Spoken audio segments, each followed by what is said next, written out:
আসসালামু আলাইকুম, welcome to lecture 3। So lecture 3 mainly আমরা বিন্যাস ও সমাবেশের কোশ্চেন সলভিং ক্লাস করব। এখানে আমি অ্যাডমিশনাল বোর্ড দুইটারই কোশ্চেনগুলো রেখেছি। সো প্রথম কোশ্চেনে আমাদেরকে বলছে যে দুইটা স্বরবর্ণকে পাশাপাশি না রেখে বায়োগ্রাফি শব্দটি কতভাবে সাজানো যায়। সো এখানে স্বরবর্ণ কি আছে? আই, ও আর হচ্ছে এ। এখন বলছে যে এদেরকে পাশাপাশি না রেখে, সো পাশাপাশি মানে এরা কখনো একসাথে বা পাশাপাশি এরা বসতে পারবে না। সো এই স্বরবর্ণগুলা বাদে এখানে কি কি ওয়ার্ড আছে, কি কি বর্ণ আছে? বি আছে, জি, আর পি, এইচ, ওয়াই। স্বরবর্ণগুলা বাদে এখানে এই কয়টা বর্ণ আছে, অর্থাৎ এই যে স্বরবর্ণগুলো আছে এরা এদেরই কোনো একটার মাঝে বসবে। তো এখানে কয়টা অপশন আছে? স্বরবর্ণগুলো দেখা গেছে হলো একটা এখানে বসলো, আর একটা এখানে, আর একটা এখানে, সো এইভাবে বসতে পারে। সো এদের এই বসার জন্য, এই যে স্বরবর্ণগুলো বাদে অন্যান্য বর্ণগুলোর মাঝে বসার জন্য টোটাল 1 2 3 4 5। এখন এদের বাইরেও তো বসতে পারে, লাইক সেট হচ্ছে আই এখানে বসলো বা ও এখানে বসলো ওয়াই এর পাশে, সো বাইরেও বসতে পারে। সো এদের বসার মতো এই টোটাল এখানে 7টা অপশন আছে। তাই স্বরবর্ণগুলা 7টার যে কোনো এই 3 জায়গায় বসতে পারবে, বসে বিন্যাস করবে, যেটাকে আমরা লিখি 7p3 ইন্টু এখানে কয়টা বর্ণ আছে স্বরবর্ণ বাদে? 6টা বর্ণ আছে, তাই এখানে 6 ফ্যাক্টোরিয়াল। এদের মধ্যে এরাও বিন্যাস করবে, এদের তো কোনো যেহেতু রিপিটেড কোনো কিছু নাই, তাই এখানে 6 ফ্যাক্টোরিয়ালই থাকবে। তো এটাই হলো অ্যান্সার। এর পরের কোশ্চেনটা একটা অ্যাডমিশন কোশ্চেন। এটা হলো জগন্নাথ ইউনিভার্সিটির 17-18 সেশনে এমসিকিউতে আসছিল। এখানে বলছে জগন্নাথ শব্দটির বর্ণগুলোকে দুটি এন পূর্বের জায়গায় সর্বদা থাকবে, এই শর্তে কতভাবে বিন্যস্ত করা যায়। সো এন পূর্বের জায়গায় সর্বদা থাকবে, অর্থাৎ এই যে দুইটা এন আছে এরা এদের পজিশনই ফিক্স থাকবে। সো কীভাবে এদের লিখতে পারি? যে জেড, জে এ, তারপরে জি, আর একটা এ আছে তাই নিচে লিখলাম, এরপরে দুইটা এন, আর একটা এ আছে, আর টি, এইচ। এখানে এই দুইটা এন ওদের জায়গায় ফিক্স থাকবে। সো এদেরকে কোনোভাবে চাইলে এটা আগে পরে বা এভাবে লেখা যাবে না, এদের পজিশনে এরা ফিক্স। তার মানে এইটুক পোর্শন তাহলে আমরা কোনো কাজ করব না। সো এগুলা বাদে বাকি পোর্শনগুলা যদি দেখি, যে আছে এখানে টোটাল কয়টা বর্ণ আছে? 1 2 3 4 5 6 7, 7টা বর্ণ আছে, এর জন্য 7 ফ্যাক্টোরিয়াল। এই হলো 3টা আছে এখানে রিপিটেড, সো 3 ফ্যাক্টোরিয়াল।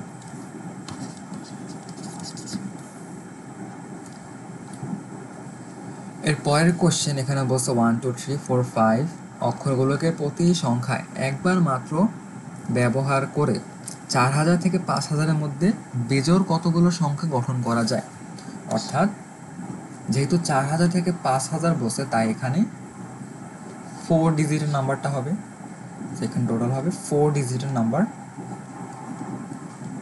সো প্রথমে এখানে 4-এর যে কোনো একটা বসবে, 4-এর যে কোনো একটা বসবে, সরি কি বলে, এখানে 4 বসবে প্রথম ইয়েতে, প্রথম ঘরে হচ্ছে 4 বসবে। 5 এখানে বসতে পারবে না, কারণ যদি 5 বসে তো বাকি নাম্বারগুলো এখানে যদি আমি বসে বিন্যস্ত করি সেটা 5-এর বেশি হয়ে যায়।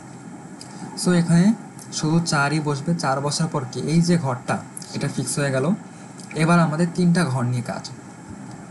এই ঘরে এখন আমাদের বেজোড় সংখ্যা কি কি আছে? 1 3 আর হচ্ছে 5 আছে। সো 3টার যে কোনো একটা এখানে বসবে। সো আমরা যদি বাছাই করি 3টার যে কোনো একটা 3C1। এখন ধরলাম যে 1 বসলো, সো 1 আর 4 সেটা বসার পরে আর কয়টা নাম্বার থাকে? 3টা নাম্বার থাকে, ইন্টু এখন 3টার যেই দুইটা ঘরে 3টার যে কোনো দুইটা বসে বিন্যস্ত করবে। সো 3p2 ইন্টু 3p2, আর এটার অ্যান্সার আসবে হচ্ছে 18।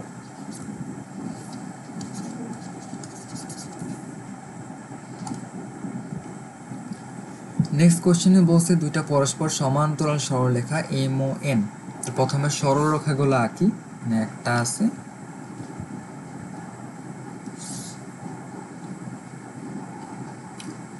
সো দুইটা সরলরেখা আঁকলাম, এখন এদের মধ্যে বসছে 5টা বিন্দু। এক, অন্য কালি নেই এখানে,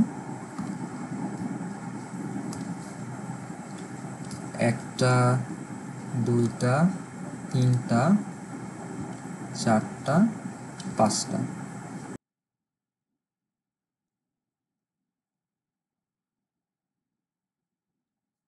আর এখানে হচ্ছে 7টা হইল। এইবার বলছে যে প্রতিটা সরল রেখা থেকে 2টি করে বিন্দু নিয়ে মোট কয়টা ট্রাপিজিয়াম তৈরি সম্ভব। তো প্রতিটা সরলরেখা থেকে 2টা করে বিন্দু নিতে হবে, তো এরকম মোট কয়টা ট্রাপিজিয়াম সম্ভব। তাহলে এখানে কয়টা বিন্দু আছে? 5টা। এখন ধরলাম যে এই 2টা বিন্দু নেই, এইটা,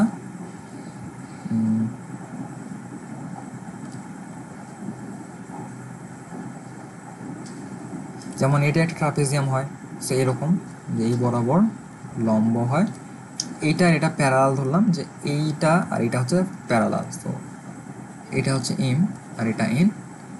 এখন এটা একটা ট্রাপিজিয়াম হয়, সো এরকম আমাকে 5টা, এই যে প্রথম এমে যে 5টা বিন্দু আছে, 5টা থেকে আমাকে 2টা সিলেক্ট করতে হবে,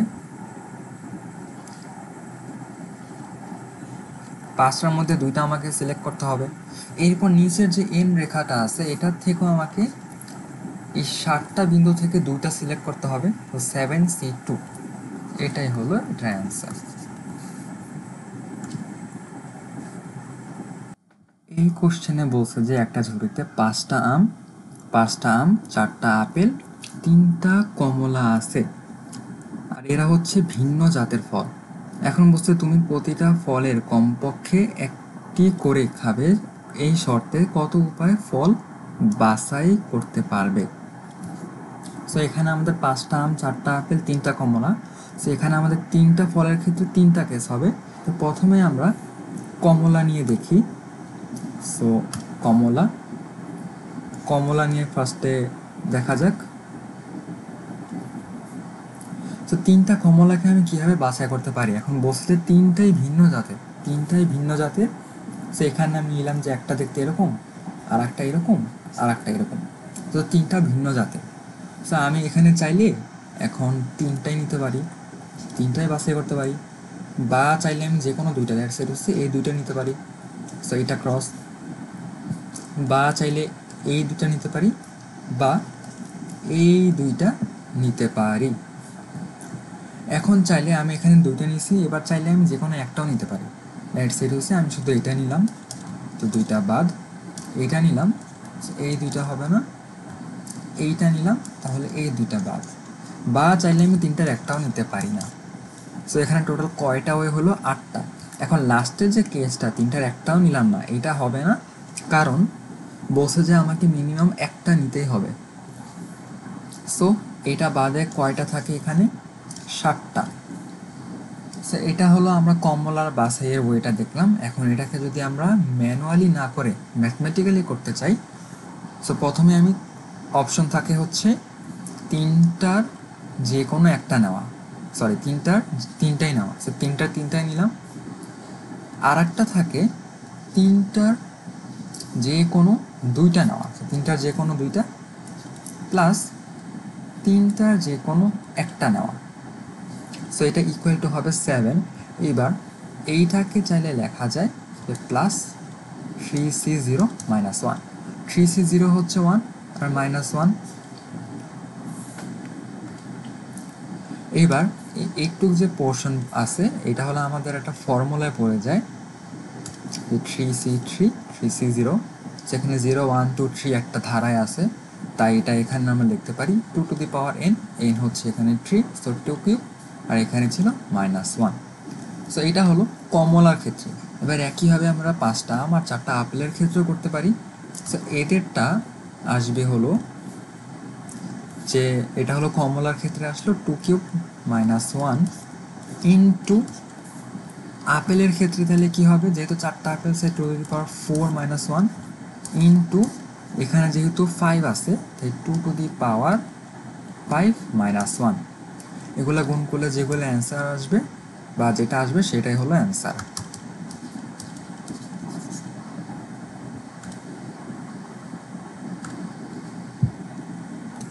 এবার এখানে নেক্সট কোয়েশ্চেনে বলছে যে থিসিস শব্দের অক্ষরগুলোর থেকে প্রতিবার 4টি অক্ষর নিয়ে মোট সমাবেশ সংখ্যা নির্ণয় করো। সো এখানে থিসিস THE এস আছে কয়টা? দুইটা এস আর হচ্ছে আই। 4টা করে অক্ষর নিতে হবে।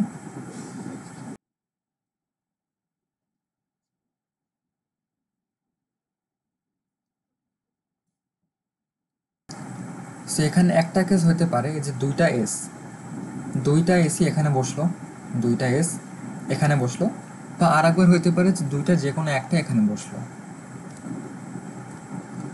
সো দুইটা এখানে বসার পর আর কয়টা বর্ণ থাকে?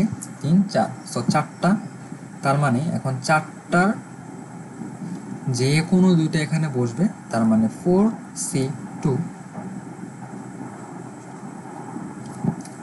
এরপরে আর একটা কেস হতে পারে দুইটা এসের দুইটা যেহেতু একই জাতীয় তাই 3 4 5, এই 5টার যে কোনো 4টা এখানে বসবে, তার মানে 5C4। সো 5C4, অর্থাৎ দুইটা যদি একই জাতীয় হয় তাহলে দুইটা এসের যে কোনো একটা এখানে বসবে, আর বাকি যে 3টা আছে এই যে 1 2 3 4, 4টা যে কোনো 3টা এখানে বসবে। সো একবারে আমরা লিখতে পারি 5C4। সো ওভারঅল এখন টোটাল সমাবেশ সংখ্যা হবে, দুইটা কেস আমরা যোগ করব, 4C2 প্লাস 5C4।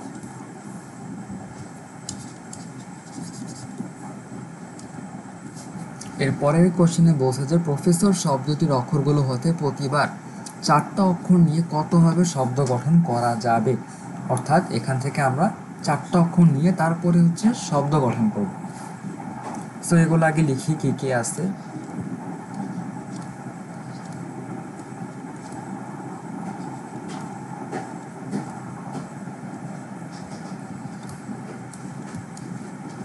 এখানে আর আছে দুইটা, ও আছে দুইটা, আর হচ্ছে এস দুইটা আছে। সো যেহেতু 4টা অক্ষর বসছে তাহলে এখানে আমাদের 3টা কেস হবে, একটা হচ্ছে কেস 1,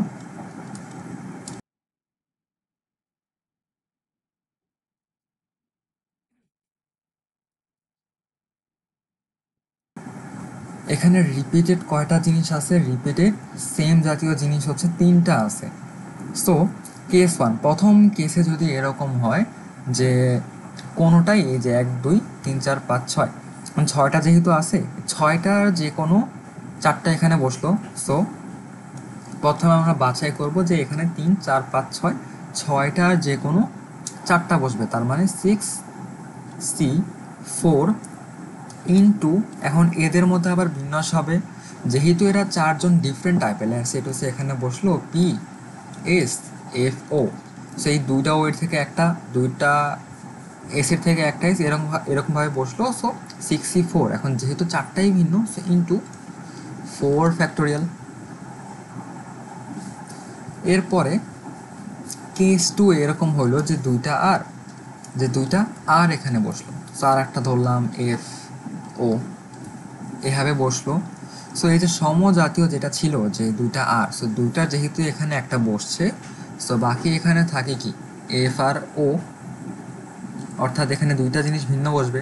সো এখানে এখন দুইটা আর এর জায়গায় কিন্তু দুইটা ও বসতে পারতো, দুইটা এসও বসতে পারতো, তার মানে এখানে আমরা সিলেক্ট করব হচ্ছে 3C1, 3টার যে কোনো একটা এখানে বসবে। 3টার যে কোনো একটা বসার পর বাকিগুলো যেহেতু আমার ভিন্ন জাতের বসবে, তাই এখানে আর কয়টা বাকি থাকে? 3টার একটা যখন বসে যাবে তারপরে আরও 5টা বাকি থাকবে। সো 5টার মধ্যে আমি এখানে 2টা সিলেক্ট করব, 5টার মধ্যে যে কোনো 2টা সিলেক্ট করব। এরপরে ইনটু, এবার কি করতে হবে? এদের মধ্যে বিন্যাস করতে হবে। সো 4 ফ্যাক্টোরিয়াল ডিভাইডেড বাই, যেহেতু এখানে রিপিটেড একটাই আছে বা এই দুটাই রিপিটেড, সো এখানে 2 ফ্যাক্টোরিয়াল। এরপরে কেস 3তে এরকম হলো যে এখানে দুইটা এস দুইটা ও বসলো, অর্থাৎ এই যে দুইটাই রিপিটেড জিনিস এখানে বসলো, তার মানে এখানে কয়টা জিনিস আছে? 1 2 3। সো 3টার যে কোনো দুইটা এখানে বসবে, 3C2 ইন্টু 3C2 ইন্টু, এবার এদের মধ্যে বিন্যাস হবে, 4টা এখানে বর্ণ আছে 4 ফ্যাক্টোরিয়াল, যেহেতু দুইটা সেম টাইপের আছে, সো 2 ফ্যাক্টোরিয়াল ইন্টু 2 ফ্যাক্টোরিয়াল।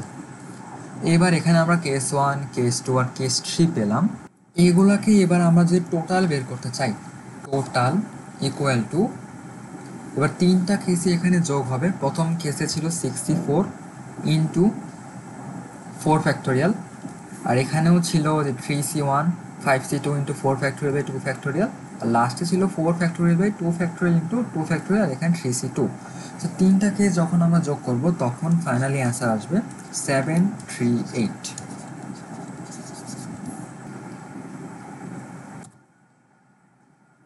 এরপরের ম্যাথটা যদি দেখি, বলছে যে 52 খান তাস 4 জন বিস খেলোয়াড়দের মধ্যে কতভাবে বন্টন করা যায়, অর্থাৎ 52টা তাস আমরা যদি 4 জন খেলোয়াড়ের মধ্যে বন্টন করি, তো ধরলাম যে প্রথম খেলোয়াড়, দ্বিতীয়, তৃতীয় আর চতুর্থ। এখন 52 জনের মধ্যে যদি 4 জনকে আমি বন্টন করতে চাই, তাহলে প্রতিজনকে আমাকে 13টা করে দিতে হবে। 4 ভাগে যদি আমি ভাগ করি তাহলে প্রতিজন পাবে হচ্ছে 13টা করে কার্ড। সো প্রথম জন এই 52 মধ্যে 13টা পেল। 13টা পাওয়ার পর এই 52 জনের মধ্যে যখন 13টা কার্ড পাবে, এরপরে কি 13টা মাইনাস হবে, তো 13টা বাদ যাওয়ার পর থাকে হচ্ছে 39। দ্বিতীয় খেলোয়াড় হচ্ছে 39টার মধ্যে 13টা পাবে,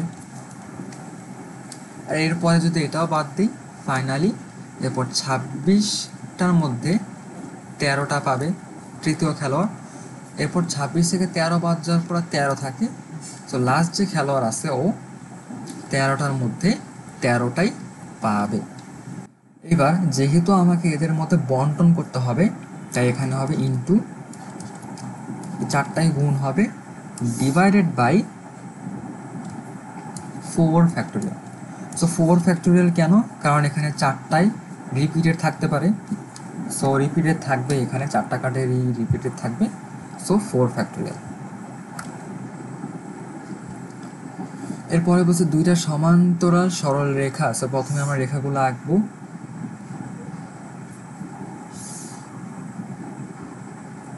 দুইটা সমান্তরাল সরল রেখার উপর যথাক্রমে 5টা আর 12টা বিন্দু আছে, অর্থাৎ এখানে 1টা 2টা 3 4 5।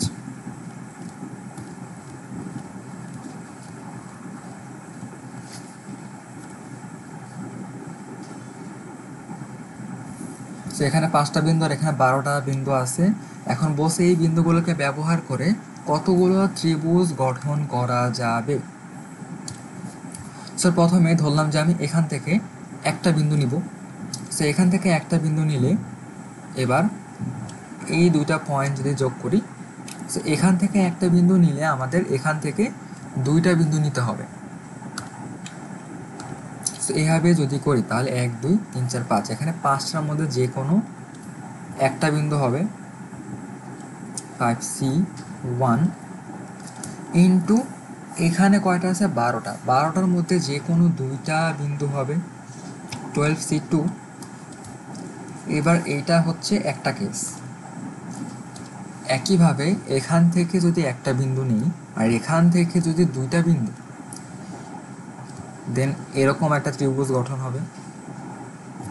সো প্লাস এখানে প্রথমটাতে 5C2, so 5C2 into 12C1, so 12C1।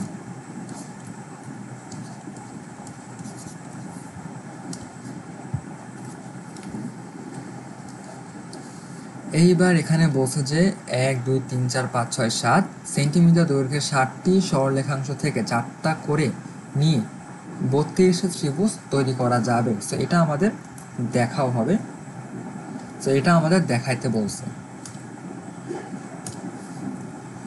So প্রথমে আমরা দেখি যে এখানে যেহেতু 7টা কয়টা আছে, 7টা সরলরেখা আছে, 7টার মধ্যে যদি আমাদের 4টা করে নিলে একটা চতুর্ভুজ হবে। সো 7C4 হবে। এবার আমরা যদি একটা চতুর্ভুজ গঠনের শর্ত দেখি তাহলে আমরা জানি যে একটা চতুর্ভুজের 3টা বাহুর যোগফল চতুর্থ বাহুর সমান বা ক্ষুদ্রতম হবে না। সো এই শর্তে যদি আমরা মিলাই, প্রথমে যদি 1 2 3 নিই, 1 2 3 আর হচ্ছে 6, সো এইটা দিয়ে একটা চতুর্ভুজ হবে না, কারণ কি এখানে 3টা যোগ করলে 6 আর 6 সমান হয়, তার মানে এইটা হবে না। সো এইটা একটা গেল। এরপরে আর একটা হয় যে 1 2 3 7, এটার ক্ষেত্রে কি হয়, তিনটার যোগফল 6 যেটা নাকি 7 অর্থাৎ চতুর্থ বাহুর থেকে ছোট, তার মানে এটাও হবে না, কমা আর একটা যদি আমরা এখানে দেখি যে 1 2 আর হচ্ছে 4 আছে, এটা তিনটা যোগ করলে 7 হয়, তার মানে এইটাও হবে না, সমান বা ক্ষুদ্রতম হবে না। সেই তিনটা যদি আমরা এখন বাদ দিই তাহলে 7C4 হচ্ছে 35, আর তিনটা বাদ দিলে থাকে হলো 32।